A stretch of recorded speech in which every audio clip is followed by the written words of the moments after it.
안녕하세요. 낯선 공간입니다. 제가 처음으로 강의를 한번 진행을 해봤습니다. 친구들하고 오프라인에서 강의를 진행한 것을 녹화해서 편집을 한 것입니다.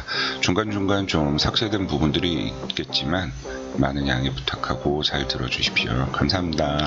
그럼 이제 시작합니다. 우리가 어떻게 트래픽을 유치할 것이냐. 인터넷에서 일단 트래픽 유치하는 가장 기본적인 방법은 검색 엔진을 통하는 거죠. 그 기본적인 검색 엔진들은 일단 우리나라에서 네이버 무시할 수가 없죠. 한때는 네이버가 검색 점유율이 80%, 90%까지 갔었는데 90%까지는 아니었지만 80%에 육박했었죠. 지금은 다음하고 구글이 선전하면서 거의 한 50% 후반대까지 밀린 것 같아요. 다음이 많이 약진을 했고요. 구글도 많이 약진을 했기 때문에 오히려 지금 검색 엔진을 노리는 블로거 입장에서는 더 암울한 시대이기는 해요. 옛날에 한쪽 네이버만 주구장창 파면 됐는데 이제 네이버 친화적이면 다음에서 팽당하고 다음 친화적이면 네이버에서 팽당하고 하기 때문에 그래서 아까 얘기한 컨텐츠를 어떤 컨텐츠를 밀 것이냐 분야별로 쪼개는 거 이런 게 이제 중요해진 시기가 된 거기도 하죠. 옛날 같으면 그냥 무조건 네이버 노출이지 였는데 지금은 이제 네이버에는 어떤 컨텐츠를 노출할 것이며 다음에는 어떤 컨텐츠 위주로 노출을 할 것이고 구글은 어떤 컨텐츠를 위주로 노출을 할 것인지 이런 것들을 이제 많이 신경을 써야지 되는 시대가 됐죠. 네이버는 아시다시피 젊은 층들이 굉장히 많이 이용을 해요. 그러다 보니 젊은 층들이 선호하는 키워드가 당연히 강세겠죠. 그리고 흔하게 여행, 맛집 이런 거. 왜냐하면 여행, 맛집 이쪽이 강세를 띠는 거는 젊은 세대들이 저거를 많이 찾아서가 아니라 네이버 블로그가 여행하고 맛집에 특화가 많이 돼 있어요. 그러다 보니 정보 생산 자체가 네이버 쪽에서 저게 많이 일어나다 보니 트래픽 비중이 높을 수밖에 없는 그런 상태가 됐고요. 스포츠나 TV, 방송, 연예인 관련 이건 이제 젊은 애들의 키워드가 되겠죠. 이런 거는 이제 네이버 쪽이 많은 강세를 가지고 있어요. 하지만 이 키워드들은 단점이 뭐냐? 단가가 굉장히 적어요.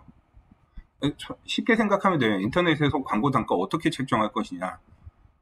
인터넷에서 구입할 수도 있고 바로 현금화할 수 있는 카테고리냐 아니냐. 이 부분이 굉장히 중요하겠죠. 여행 쪽은 그나마 한때는 강세였는데 지금 코로나 시대라 좀 약세고요. 뭐 그런 부분. 맛집은 좀 애매하잖아요. 맛집을 내가 클릭해가지고 맛집 예약 사이트로 넘어가? 옛날에는 그게 좀 부족했어요. 지금 네이버 예약이 있기 때문에 오히려 그쪽이 이제 앞으로 강세가 있을 수는 있으나 전통적으로는 맛집이 약세였었어.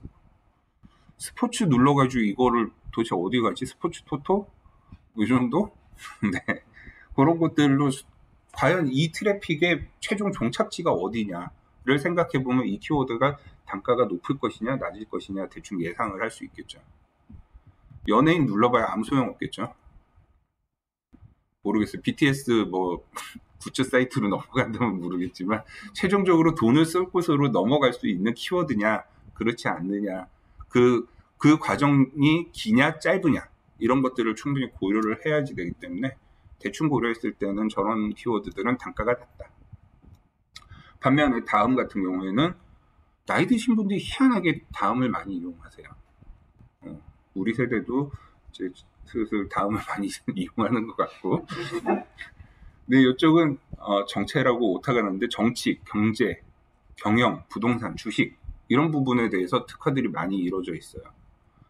역시 이거는 블로그 생산성도 굉장히 중요한 문제인데 다음 블로그라고 돈도 안 되고 인기도 없는 다음 블로그 운영하는 나이 드신 분들이 거기서 이런 컨텐츠를 많이 생산하고 계세요. 그러다 보니 이제 역시 다음 쪽에서는 이쪽이 강세를 좀 갖게 되는 분위기. 쓰는 사람도 유저도 그렇고 생산자도 그렇고.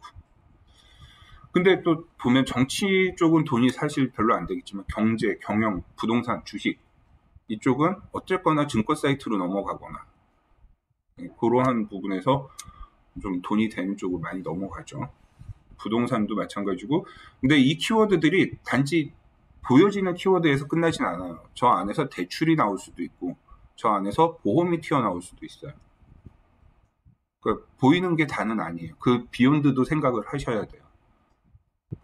물론 그렇게 따지면 위쪽에 네이버에서 젊은 계층 연예인 비욘드 뭐 있을까? 저는 그게 답이 안 나오더라고요. 연예인 비욘드는 뭐 있을까? 근데 이제 한번 풀이를 해본 적이 있는데 연예인의 비욘드에 나올 수 있는 건 연예인 옷, 연예인 패션, 연예인이 착용한 주얼리 이런 쪽으로 연계되는 가능성은 있어요. 가끔 저는 이제 TV 보면서도 블로그 포스팅을 하는데 저는 이제 여행을 좋아하다 보니까 드라마 같은 데서 굉장히 멋진 장면이 나오는데 나 저기 가봤어. 바로 블로그에 쓰는 거죠. 지금 뭐 예를 들어서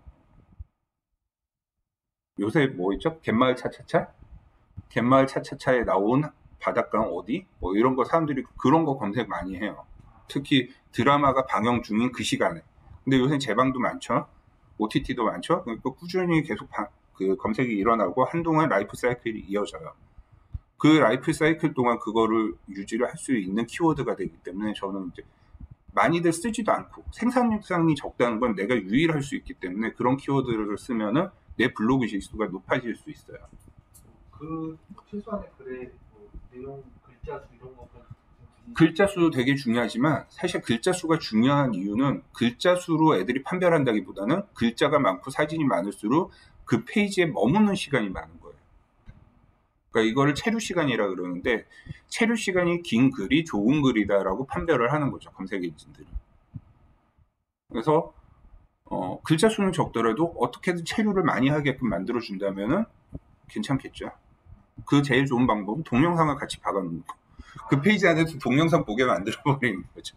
체류 시간 늘리는데 제일 좋은 방법은 동영상 껴주기. 그런 것들을 해서 할 수 있는데 이제 뭐 예를 들어서 아까 말씀드린 대로 그런 걸 하다 보니 알게 된 것 중에 하나가 나는 여행 쪽에 관심이 많았으나 하다 보니 사람들이 그 이름 뭐였죠? 갯마을 차차차 여자 주인공 이름이? 아 그래요?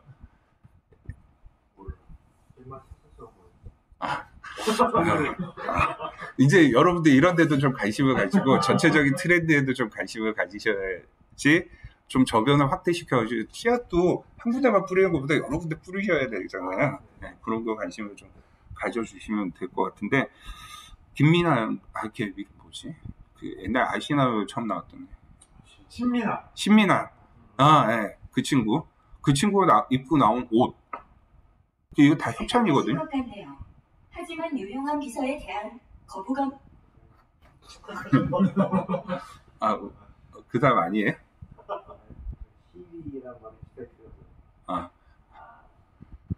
그래서 그 사람이 입고 나왔던 옷, 착장하고 나온 시계, 착장하고 나온 귀걸이, 목걸이 이거 다 검색해요. 검색량도 적지 않아요. 드라마 방영 시간대에 순간적으로 2,000명, 3,000명까지 피크를 치고 올라가요. 그러면 걔는 돈이 되죠. 그래서 전 TV 볼 때 심심하지 않게 그런 거 계속 하고 있거든요.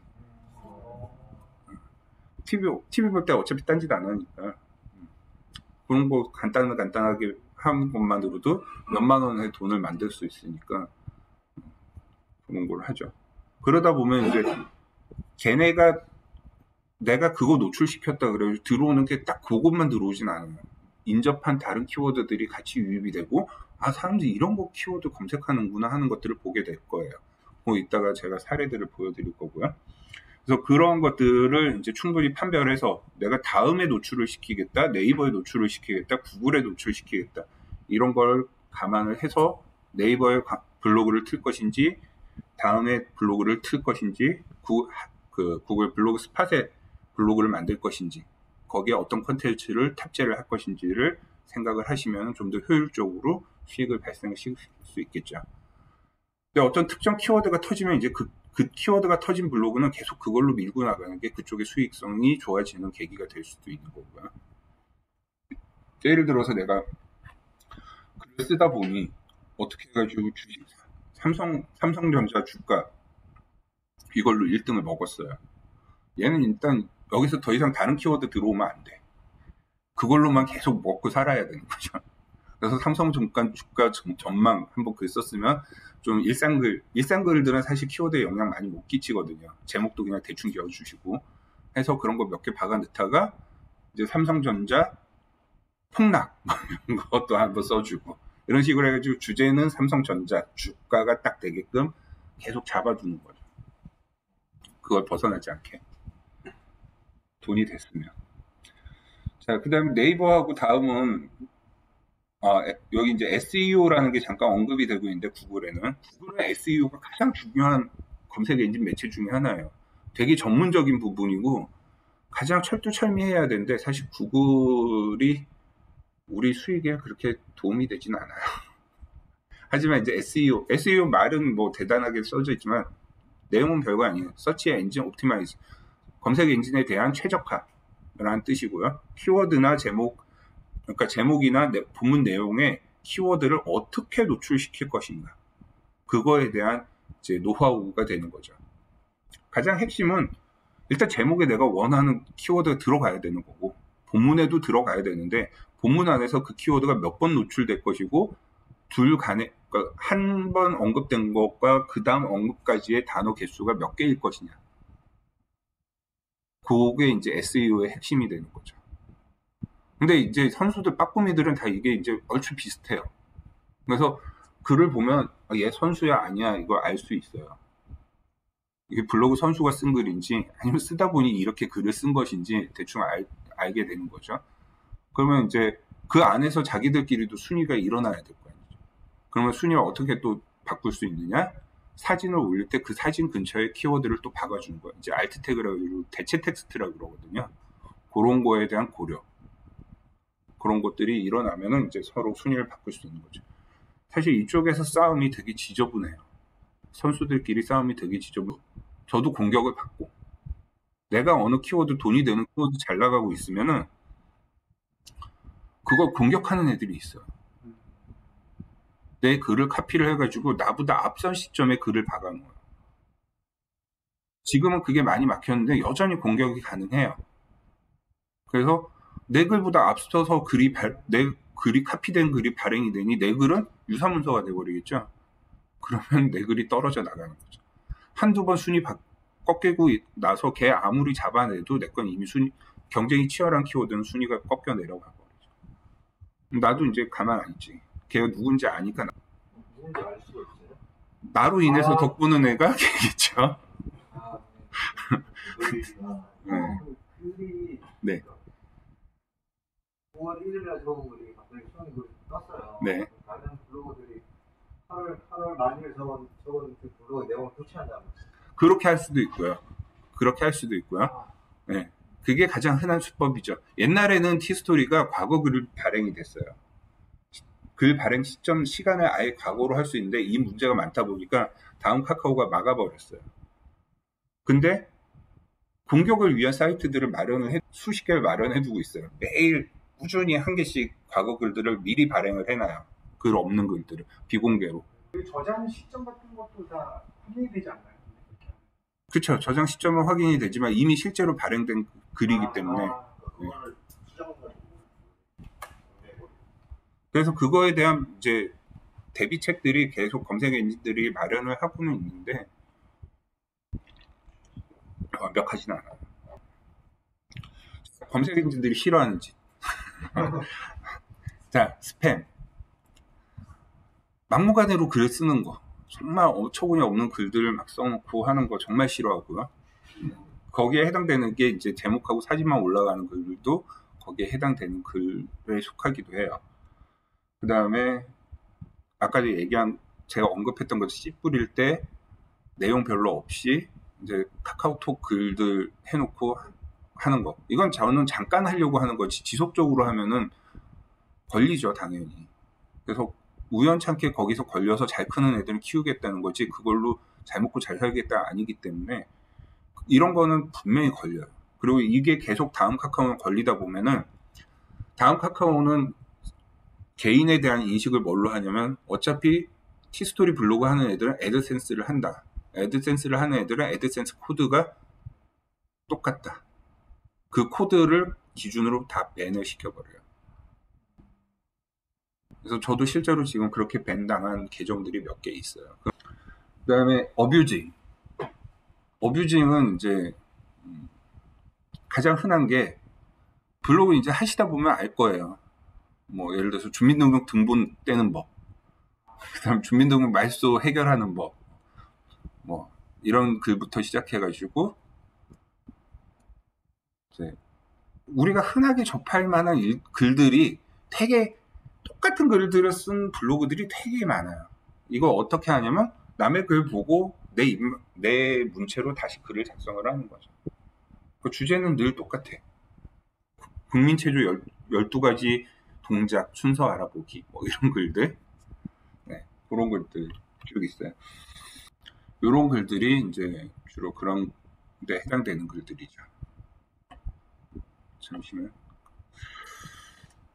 일단 파워포인트는 잠깐 제외를 시키고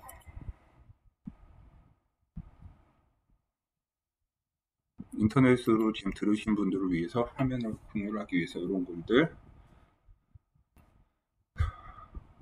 생소하시긴 하겠지만 블로그 하는 입장에서는 이 글들은 전혀 생소하지가 않아요. 네, 그렇죠. 시즌별로, 계절별로, 연도별로, 예를 들어서 연도별로 여러분들 만약에 2021년 공기업 우선 공기업 순위 이런 것도 매스 키워드 중에 하나거든요. 그 다음에 취업률 순위, 대학 순위 이런 것들 왜 궁금해하지? 근데 궁금해하지. 면접 보는 법, 네, 그쵸. 그런 거는 그건 스테디고 지금 얘기하는 뭐 2021년 뭐 이렇게 붙는 것들 있잖아요. 그건 매년 똑같이 올라와요. 똑같은 시기에 똑같이 올라오는 키워드들. 이런 거는 레귤러하게 계속 써야 되는 글들이죠. 그러면은 나도 쓰고 쟤도 쓰고 다 써요. 모든 블로그들이 다 써요. 이게 어뷰징이에요. 때 되면 나오는 것들. 아니요, 때 되면 나오는 게 아니라 같은 주제의 글들을 확대 재생산하는 거죠. 계속 재생산이 이루어지는, 뭔가 참신한 새 글이 올라오는 게 아니라 남들이 써가지고 잘 되는 키워드들을 똑같이 따라하는 거, 카피캣. 요게 어뷰징이 되는 거죠. 근데 그 글을 쓰면서 내가 참신한 시점으로 참신한 글을 만드는 게 아니라 남들이 이미 써놓은 이 글들을 이 문체가 다 똑같아요. 벗어나지를 않아요. 이런 것들이 어뷰징이 되는 거죠. 이건 2016년도에 모아놨던 글들이라 이게 내 글이 아니라 남들이 이거 쓴 것들을 지금 제가 카피해 놓은 거예요. 얘도 역시 뭐 NXDX2 있는데 여기에 모아놓은 건 한 블로그에 있는 글들을 다 모아놓은 거예요. 떠와가지고 저장해놨던 건데 이런 식의 글들은 다 어뷰징의 주요 소재들이 꿈 해몽 이런 거. 이게 지금 원노트라는 건데 원노트 구독 마이크로소프트 오피스 원노트 구독형에서는 여기에 쓴 글을 그대로 티스토리에 박아넣을 수가 있어요. 사진하고 이런 것도 그대로 카피가 돼서 저장이 되기 때문에 여기다가 일단 다 떠두는 거죠. 그랬다가 시간 충분히 지난 다음에 그러니까 여기에 뜨는 글들은 2021년도에만 국한된 글은 절대 안 뜨죠. 예를 들어 코로나 관련 글을 2026년에 쓸 수는 없잖아요.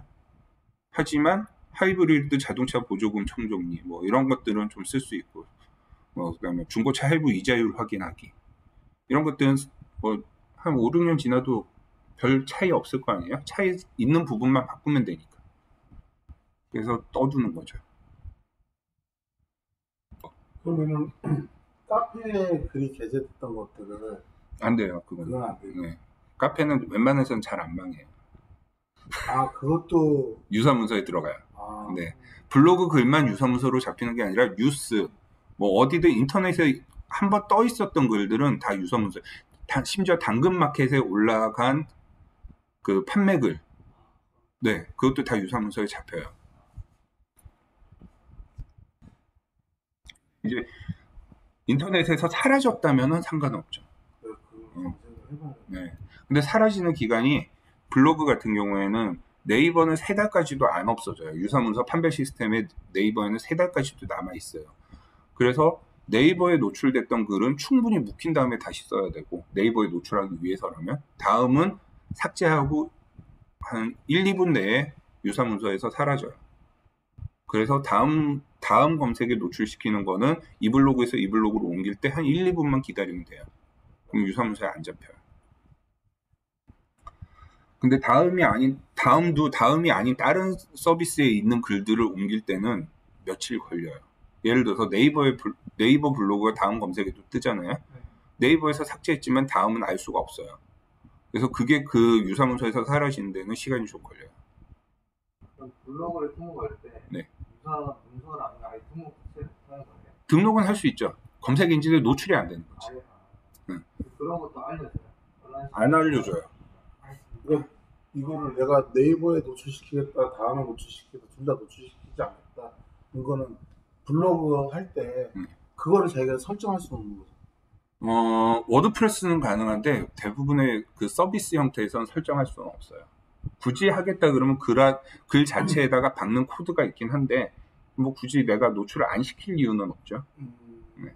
그럼 그 네이버 블로그 지금 하고 있는데 그 글을 삭제하고 나서 히스토리에 올리려고 하면 저 3개월 있다가 그 글을 안전하게 하려면 3개월 있다가 하시는 게 좋죠. 자, 아까 언급한 내용 중에 이제 다음 같은 경우에 그 싫어하는 것과 좋아하는 거 이런 걸 살펴보자면 앞에서 언급한 것들이라 별로 중요한 건 없을 거예요. 펍밴이라고 우리가 많이 흔하게 얘기하는데 다음에서는 그 구글 애드센스 코드가 pub 다시 숫자 이런 형식으로 돼 있어요. 이 코드를 읽어가지고 얘가 불량 블로거인지 아니면 좀 정상적인 블로그인지 판별을 해서 우대를 하거나 혹은 밴을 시키거나, 밴을 시킨다는 건 아예 검색 엔진을 노출을 안 시켜줘요. 아니면 맨 끝에 노출시켜주든지 그 정도에 따라서 좀씩 달라요. 그리고 다음이 제일 싫어하는 건 정치 성향. 실제로 노출은 많이 되고 있지만 정치 성향의 글을 쓰는 순간 밴 시켜요. 특히 그 어조가 심할수록. 예를 들어서 뭐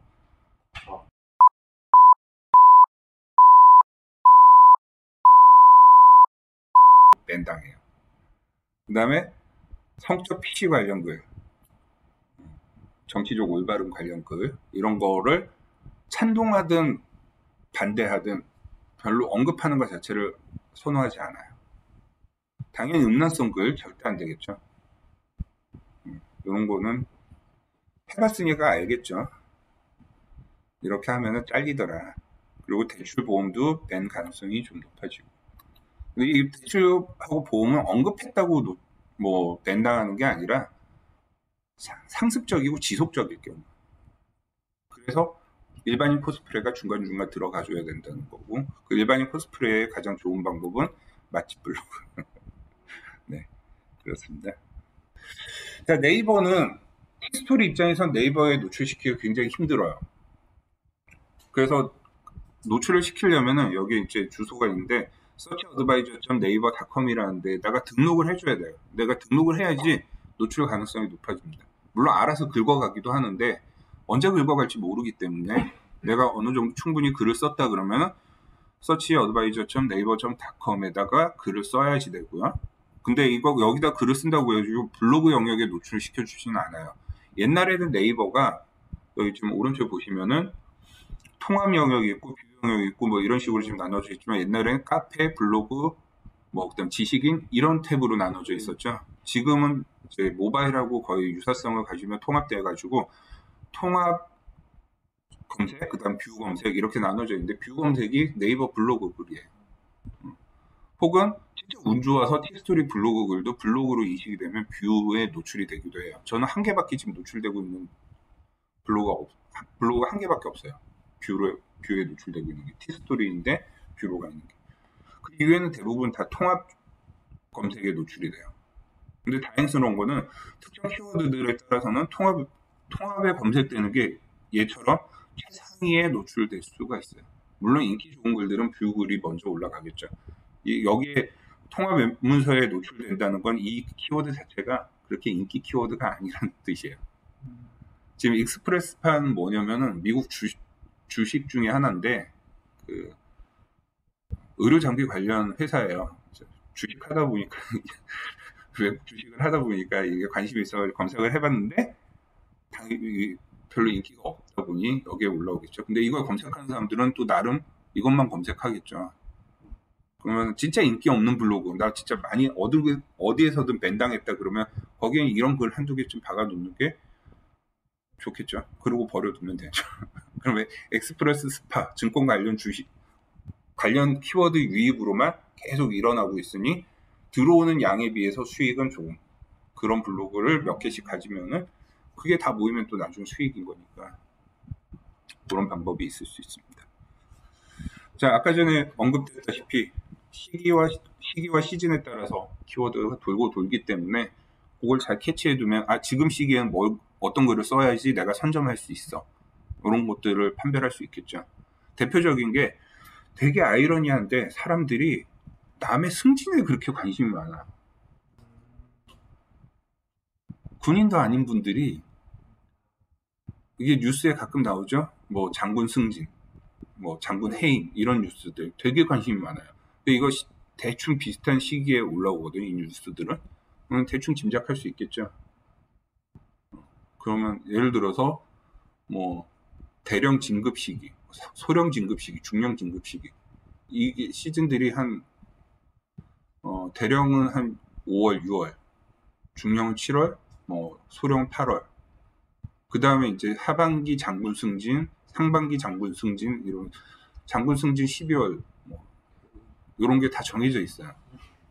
그러면 그거보다 조금 한 달 앞서가지고 작년 글을 적당히 가공해서 지금 2021년이니까 2020년 장군 승진자 명단 쭉 올려놓으면은 그게 노출이 돼요. 2021년에. 그런 식으로 작업을 하면 이제 승진자 발표 날은 한 20만 명쯤 찍히죠. 장군 선생님이 왜 그렇게 장군 밑에 부하들이 몇 명이 있겠어요. 가서 눈인사 해야 되고 또 거기에 딸린 가족들 뭐 이러면은 장난 아닌 거죠. 어뷰징 될 수도 있지만 먼저 선점해서 그냥 빨리. 네, 근데 가급적 어뷰징 안 되게 하는 방법도 많아요. 작년에 이런 사람들이 승진이 됐어요 하고 승진 명단은 이미지화 시켜가지고 박아주고 뭐 다른 말들 쭉 써주고 굳이 내가 그 승진에 대한 코멘트를 할 필요는 없어요. 축하드려요. 뭐 이런 취지로 간다든지.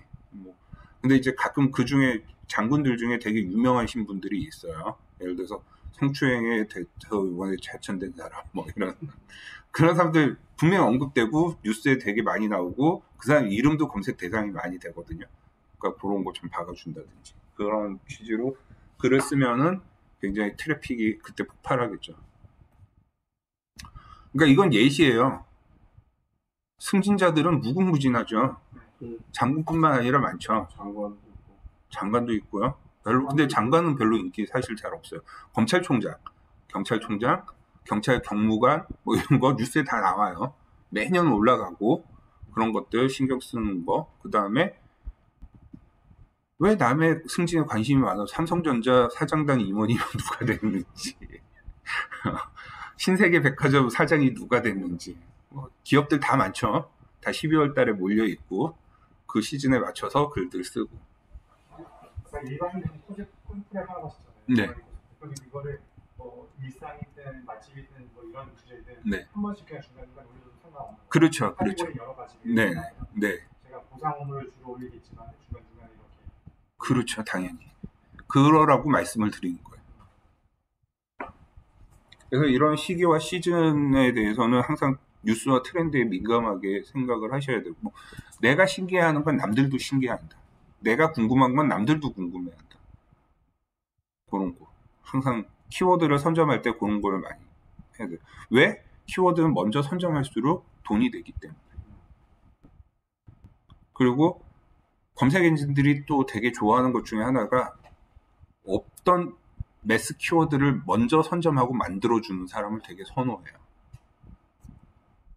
그러니까 그런 거에 해당되는 것 중에 하나가 이제 예를 들어서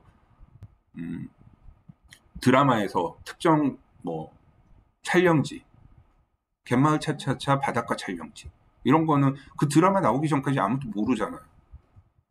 그런 거 먼저 올린다든지 그러면 이제 선점하겠죠. 그 키워드에 대해서. 그러면 무조건 상위에 올라가겠죠. 그 키워드는 유일하니까. 그래서 죽은 블로그 살리는 심폐소생술 방법 중에 하나가 이제 TV 내용들 TV 보면서 포스팅하기.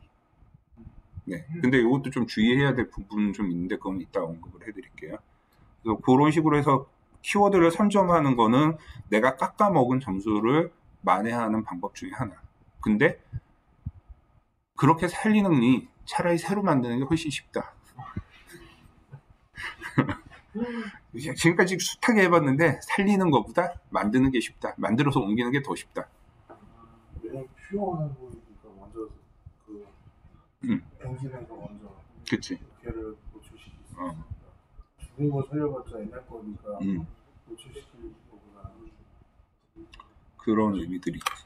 그래서 항상 도대체 앞으로 트렌드가 뭘까? 앞으로 사람들이 뭐에 관심을 가질까? 미리 한 발 앞서서 예측하는데 그 예측하기에 가장 좋은 게 아까 질문한 것처럼 시즌 돌아오고 시기 매년 반복되고 이거는 예측할 수가 있잖아.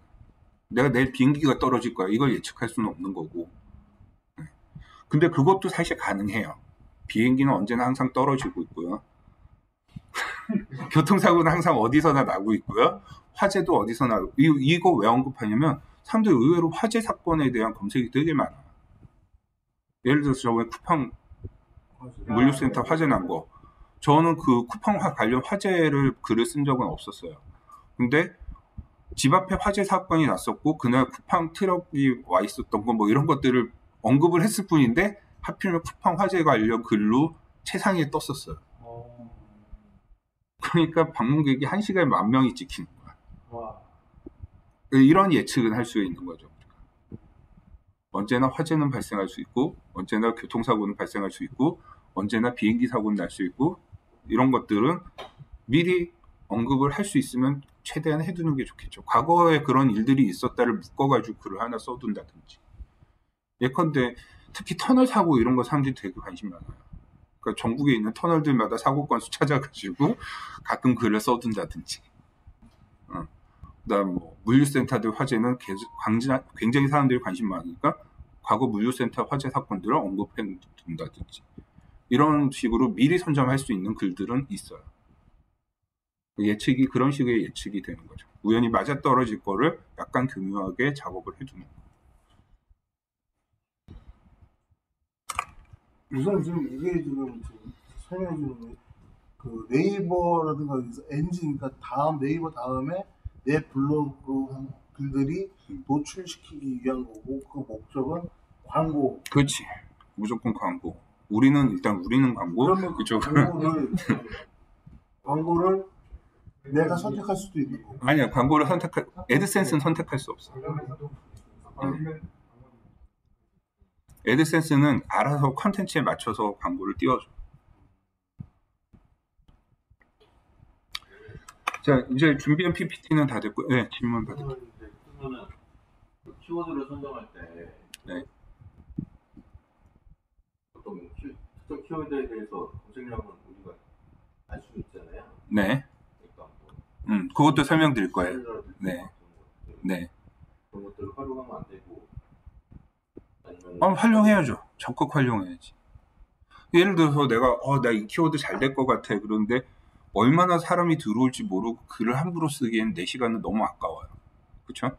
대략적으로 이 키워드를 썼을 때 사람들이 과연 얼마나 들어올지는 어느 정도 통박은 있어야지. 내가 시간을 쏟고 정열을 쏟고 해야겠죠. 그래서 그 방법에 대해서 이제 설명을 할 거예요. 미리 잘 짚어주네. 자, 그래서 준비된 게 이제